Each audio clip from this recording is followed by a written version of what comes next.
ഒരു നല്ല നോവൽ അല്ലെങ്കിൽ ഒരു നല്ല കഥ വായിച്ചു കഴിഞ്ഞിട്ടുണ്ടെങ്കിൽ അതിലെ കഥാപാത്രങ്ങൾ നമ്മുടെ മനസ്സിൽ വർഷങ്ങളോളം കാലം ജീവിക്കും. ചില കഥകൾ, ചില കഥാസന്ദർഭങ്ങൾ അല്ലെങ്കിൽ ചില വ്യക്തികൾ, കഥയിലെ തന്നെ വ്യക്തികൾ നമ്മുടെ ജീവിതത്തെ മാറ്റിമറിക്കും. അല്ലെങ്കിൽ അവർ നമുക്ക് പല മോട്ടിവേഷൻസ്, അങ്ങനെ അവർ നമുക്ക് പല ഒരു എന്താ പറയുക, നമുക്കൊരു വഴിത്തിരിവാൻ ചിലപ്പോൾ ഒരു നോവലുകൾ അല്ലെങ്കിൽ ഓരോ കഥകൾ നമ്മളെ സഹായിക്കും നമ്മുടെ ജീവിതത്തിൽ. പക്ഷേ ചില നോവലുകൾ വായിച്ചിട്ടുണ്ടെങ്കിൽ നമ്മുടെ മനസ്സിലൊരു ചോദ്യം ഉണ്ടാവും: എന്താണ് ഈ പുസ്തകം നമ്മോട് സംസാരിക്കാൻ ശ്രമിച്ചത്, അല്ലെങ്കിൽ എന്താണ് ഇതിൻ്റെ ആശയം എന്ന് മറ്റും ഉള്ള ഒരു ആശയക്കുഴപ്പമോ അല്ലെങ്കിൽ ഒരു സംശയമോ എന്താണെങ്കിലും അതിനെ പറയാം, നമുക്കൊരു കണക്റ്റ് ആവില്ല. അങ്ങനെ വ്യക്തിപരമായിട്ട് എനിക്ക് തോന്നിയ, എന്നാൽ വായനക്കാർക്കിടയിൽ വളരെ അഭിപ്രായം സൃഷ്ടിച്ച ഒരു നോവലിനെ പറ്റിയിട്ടാണ് നാം ഇന്നിവിടെ സംസാരിക്കാൻ പോകുന്നത്. അപ്പോൾ hi, welcome to stories. Read, listen, know and think. യുവ എഴുത്തുകാരൻ നസീഫ് ഖാലിദ് രചിച്ച വളരെ പ്രസിദ്ധിയാർജിച്ച നോവലാണ് ഖദീജ. ഈ നോവലിൽ പ്രധാനമായിട്ടും സംസാരിക്കുന്നത് പ്രണയത്തെയാണ്. അതോടൊപ്പം തന്നെ സൗഹൃദം, മറ്റു ബന്ധങ്ങൾ എന്നിവയെക്കുറിച്ചും ഈ കഥയിൽ പരാമർശിക്കുന്നുണ്ട്, അല്ലെങ്കിൽ ഈ കഥയിലൂടെ പറഞ്ഞു പോകുന്നുണ്ട്. വളരെ ലളിതമായൊരു പ്രണയ നോവലാണ് ഖദീജ. അതുകൊണ്ട് തന്നെ വായനക്കാർക്കിടയിൽ ഇതിന് വളരെ ഒരു സ്വീകാര്യതയുണ്ട്. പക്ഷേ അതുപോലെ തന്നെ ഒരു വിഭാഗം ആൾക്കാർക്ക് ഈ നോവൽ ഇഷ്ടപ്പെട്ടിട്ടില്ല. അല്ലെങ്കിൽ എന്താ പറയുക, ഈ നോവൽ ഒരു വളരെ പ്രണയത്തിനോടും ബന്ധങ്ങളെയും എല്ലാം പരാമർശിക്കുന്ന ഒരു വളരെ മികച്ചൊരു നോവലാണ്, അല്ലെങ്കിൽ മികച്ചൊരു സൃഷ്ടിയാണെന്നുള്ളൊരു നല്ല മികച്ചൊരു സാഹിത്യകൃതി എന്ന, അല്ലെങ്കിൽ നല്ല മികച്ചൊരു പ്രണയകഥ എന്നൊരു കാറ്റഗറിയിലേക്ക് എടുത്തു വയ്ക്കാൻ പറ്റാത്ത ഒരു നോവൽ അല്ലെങ്കിൽ ഒരു കഥ എന്ന രീതിയിലും ഇതിന് അഭിപ്രായമുണ്ട്. എൻ്റെ വ്യക്തിപരമായ അഭിപ്രായം ഈ രണ്ടാമത്തേതാണ്. കാരണം ഇതൊരു മികച്ച പ്രണയ കഥയോ അല്ലെങ്കിൽ മികച്ച പ്രണയ നോവലോ അല്ലെങ്കിൽ ഇതിലൊരു മികച്ച ആശയം ഉണ്ടെന്നൊന്നും എനിക്കിതിൽ തോന്നിയിട്ടില്ല. ഇതെൻ്റെ തീർച്ചയായും ഇതെൻ്റെ വ്യക്തിപരമായ അഭിപ്രായം മാത്രമാണ്. കാരണം ഈ നോവലിലൂടെ ഞാൻ കടന്നു പോകുമ്പോൾ നമ്മെ ഹുക്ക് ചെയ്യുന്ന അല്ലെങ്കിൽ ഭയങ്കരമായിട്ട് സ്പർശിക്കുന്ന ഒന്നും തന്നെ എനിക്കിതിൽ കാണാൻ സാധിച്ചില്ല. അങ്ങനെ നോവലിലേക്ക് നോക്കുമ്പോൾ ഇതിൽ പ്രധാന കഥാപാത്രം അബു എന്നൊരു വ്യക്തിയാണ്. അബുവിൻ്റെ കാലഘട്ടങ്ങളാണ് ഇതിലൂടെ കാണിക്കുന്നത്. അവൻ്റെ ചെറുപ്പവും അല്ലെങ്കിൽ അവൻ്റെ ഭാര്യ, അങ്ങനെ അബുവുമായി ചുറ്റിപ്പറ്റിയിട്ടുള്ള ആൾക്കാരാണ്, അല്ലെങ്കിൽ അബുവുമായി ചുറ്റിപ്പറ്റിയിട്ടുള്ളതാണ് കഥ മുന്നോട്ട് പോകുന്നത്. അബുവിൻ്റെ ബാല്യകാല പ്രണയവും പിന്നെ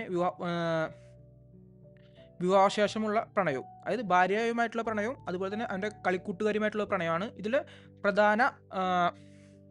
പ്രധാന ആശയം, അല്ലെങ്കിൽ ഇതിൽ പ്രധാന സംസാര വിഷയം. അങ്ങനെയൊക്കെ ആണെങ്കിലും എന്താ പറയുക, ഇതിലെ ഒരു ക്യാരക്ടർ ഡെവലപ്പ് ചെയ്തിട്ടുള്ള രീതി അതെനിക്ക് എന്താ പറയുക അത്ര മികച്ചതായിട്ട് തോന്നിയിട്ടില്ല.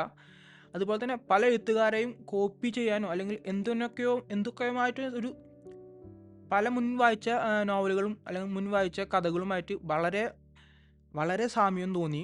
അങ്ങനെ ഒരു ക്യാരക്ടേഴ്സ് ഒരു സ്ട്രോങ് അല്ലാത്ത ക്യാരക്ടേഴ്സ് പോലെ ആയിട്ട് എനിക്ക് തോന്നിയത്.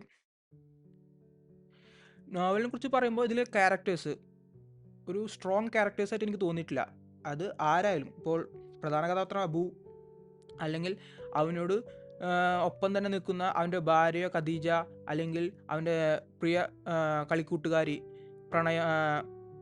ചെറുപ്പകാലത്തെ പ്രണയിനി ആയിഷ, ഇവരുടെ ഒരു എന്താ പറയുക ഒരു ക്യാരക്ടർ അല്ലെങ്കിൽ നരേഷൻ അത്രയും മികച്ചതായിട്ടുണ്ട് എനിക്ക് തോന്നിയിട്ടില്ല. ഖദീജ എന്നുള്ളത് ഒരു പ്രണയകഥയാണെങ്കിൽ പോലും ഇതിലെ കഥാപാത്രങ്ങളുടെ പ്രവർത്തികളും ഒരിക്കലും നമുക്ക് എന്താ പറയുക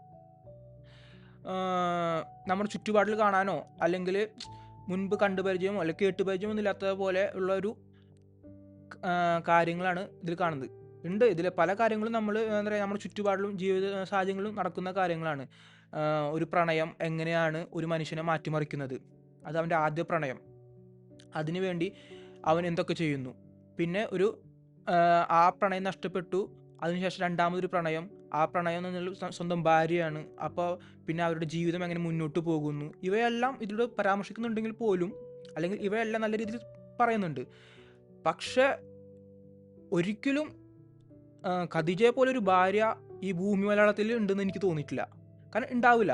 അത്രയും ഒരു എന്താ പറയുക, ഭയങ്കര ഭർത്താവിനോടുള്ള സ്നേഹം, അല്ലെങ്കിൽ ഭയങ്കര എന്താ പറയുക, എന്തിനേയും ഭർത്താവ് ചെയ്യുന്ന എന്തിനേയും ന്യായീകരിക്കുക, അല്ലെങ്കിൽ ഭർത്താവിന് എന്തിനും സപ്പോർട്ട് ചെയ്യുന്ന ഭാര്യ.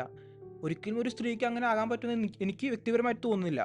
അതുപോലെ തന്നെ അബു, എന്താ പറയുക, അബു എന്ന് പറഞ്ഞ കഥാപാത്രം ഇമോഷണലി വളരെ വീക്കാണ്. അവൻ്റെ ആദ്യ പ്രണയത്തിലെ തകർച്ച, അതിൽ തന്നെയാണ് അവൻ ശേഷവും ജീവിക്കുന്നത്.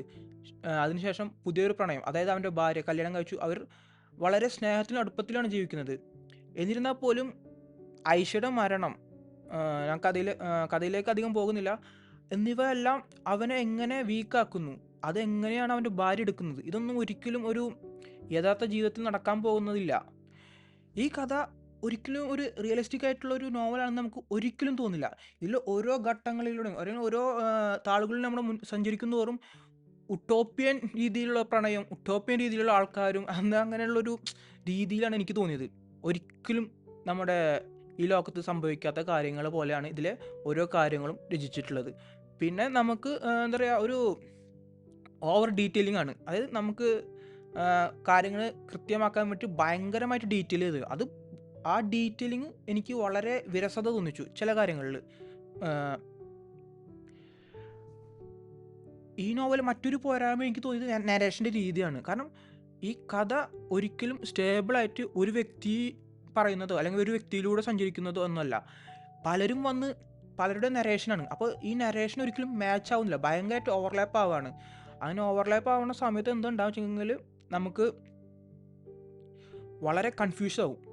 കാരണം ഒരിക്കലും രണ്ടാമതൊരാൾക്ക് അറിയാത്ത കാര്യം, അറിയാൻ സാധ്യതയില്ലാത്ത കാര്യം രണ്ടാമതൊരാളാണ് നമുക്ക് നരേഷൻ തരുന്നത്. അല്ലെങ്കിൽ ആക്ച്വലി നമുക്ക് ഈ കഥ പറഞ്ഞു തരുന്ന ആൾ ആരാണെന്ന് നമുക്ക് മനസ്സിലാകുന്നില്ല ചില സന്ദർഭങ്ങളിൽ.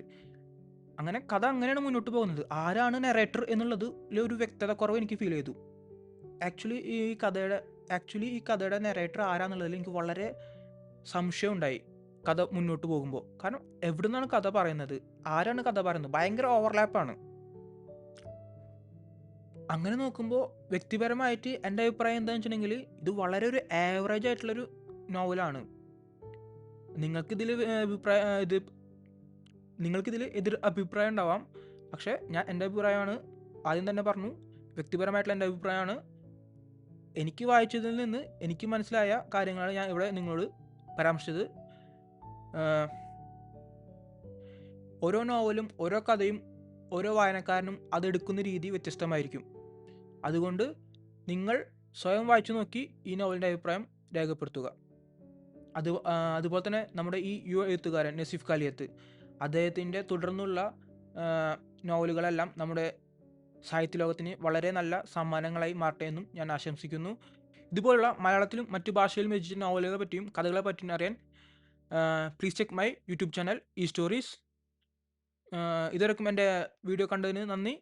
Thank you.